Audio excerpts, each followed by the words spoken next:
teacher, philosopher, economist, jurist and royal advisor। ये सारे के सारे गुण थे आचार्य चाणक्य में, और वो चाणक्य ही थे जिनके रहते सिकंदर ने पूरी दुनिया तो जीत ली थी, लेकिन भारत में आचार्य चाणक्य और चंद्रगुप्त के सेना से वो कभी ना जीत सका। आचार्य चाणक्य किसी भी व्यक्ति का चेहरा देखकर यह पता लगा सकते थे वो क्या सोच रहा है।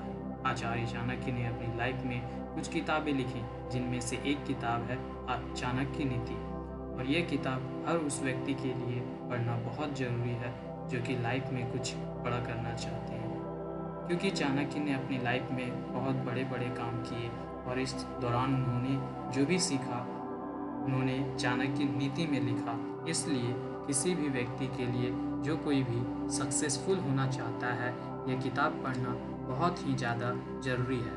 और क्योंकि आजकल लोगों के पास बुक्स पढ़ने का टाइम नहीं होता, इसलिए हम चाणक्य नीति को ऑडियो बुक फॉर्म में आपके सामने प्रेजेंट करने जा रहे हैं, तो सुनिए और सीखिए। तीनों लोकों के स्वामी सर्वशक्तिमान भगवान विष्णु को नमन करते हुए मैं एक राज्य के लिए नीति शास्त्र के सिद्धांतों को कहता हूँ। मैं यह सूत्र अनेक शास्त्रों का आधार लेकर कह रहा हूँ। जो व्यक्ति शास्त्रों के सूत्रों का अभ्यास करके ज्ञान ग्रहण करेगा, उसे अत्यंत वैभवशाली कर्तव्य के सिद्धांत ज्ञात होंगे। उसे इस बात का पता चलेगा कि किन बातों का अनुसरण करना चाहिए और किन का नहीं। उसे अच्छाई और बुराई का ज्ञात होगा और तथा उसे सर्वोत्तम का भी ज्ञान होगा। इसलिए लोगों को भला करने के लिए मैं उन बातों को कहूँगा जिनसे लोग सभी चीज़ों का सही परिप्रेक्ष्य में देखेंगे। एक पंडित भी घोर कष्ट में आ जाता है यदि वह किसी मूर्ख को उपदेश देता है, यदि वह एक दुष्ट पत्नी का पालन पोषण करता है या किसी दुखी व्यक्ति के साथ अत्यंत घनिष्ठ संबंध बना लेता है। व्यक्ति को आने वाली मुसीबतों से निपटने के लिए धन संचय करना चाहिए। उसे धन संपन्न त्याग कर भी पत्नी की सुरक्षा करनी चाहिए, लेकिन यदि आत्मा की सुरक्षा की बात आती है तो उसे धन और पत्नी दोनों को तुच्छ समझना चाहिए। भविष्य में आने वाली मुसीबतों के लिए धन एकत्रित करे। ऐसा ना सोचे कि धनवान व्यक्ति को मुसीबत कैसी। जब धन साथ छोड़ता है तो संगठित धन भी तेजी से घटने लगता है। उस देश में निवास ना करें जहां आपकी कोई इज्जत नहीं हो, जहां आप रोजगार नहीं कमा सकते, जहां आपका कोई मित्र नहीं और जहां आप कोई ज्ञान अर्जित नहीं कर सकते।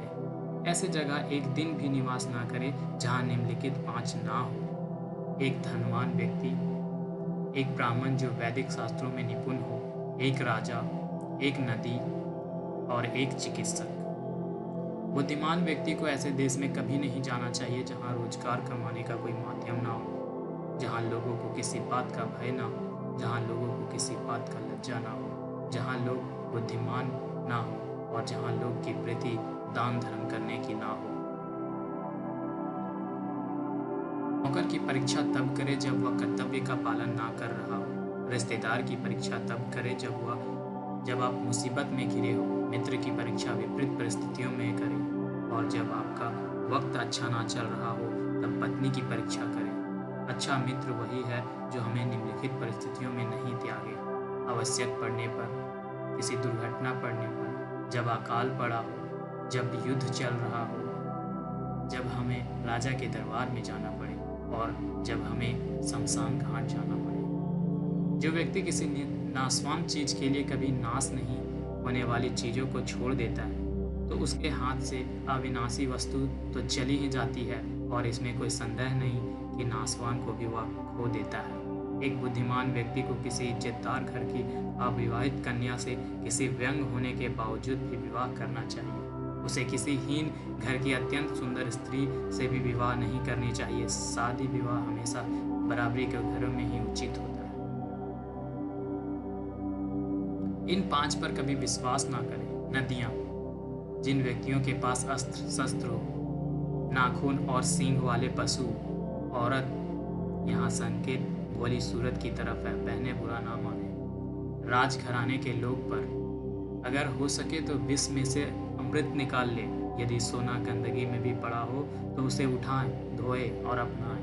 निचले कुल में जन्म लेने वाले से भी सर्वोत्तम ज्ञान ग्रहण करे, उसी तरह यदि कोई बदनाम और की कन्या भी महान गुणों से संपूर्ण है और आपको कोई सीख देती है तो ग्रहण करें। महिलाओं में पुरुष की अपेक्षा भूख 2 गुना, लज्जा 4 गुना, साहस 6 गुना और काम 8 गुना होती है। Thank you.